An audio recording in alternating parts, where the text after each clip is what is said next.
रहिया सखी उड़े गरदा, चले जब रहिया सखी उड़े गरदा।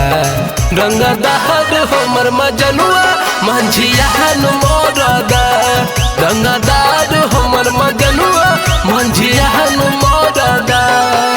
मोछिया पताऊ दे लेके घूमे थोड़ावा, बड़ी मशहूर हो गई गाँव सहारावा।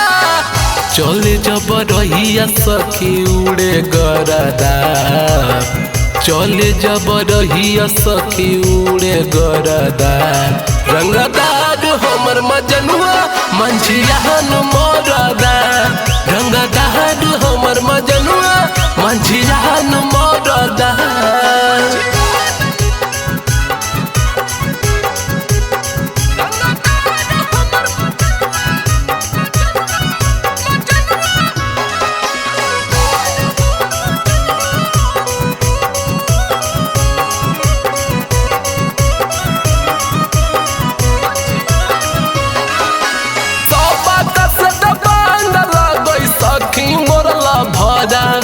मांझी जी के नाम से जानो है सहरावा।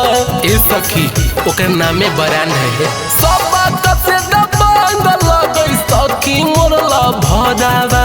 मांझी जी के नाम से जाने पूरा ना बरावा। रहे बड़ी सान में खाई पान जरदा, रहे बड़ी सान में खाई पान जरदा। रंगदार हमर मजनुआ मंझिया मरदा, रंगदार हमर मजनुआ मंझिया मरदा।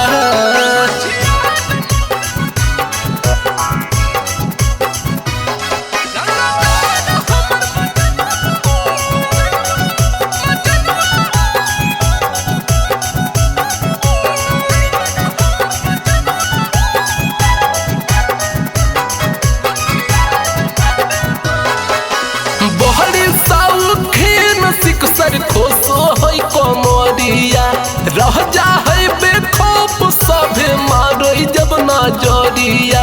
हे सखी दिल में धस गले हे धर, बहरी सौखीन सिकसर खोसो है कमरिया, रह जा है बेखौफ सभे मारो है नजरिया।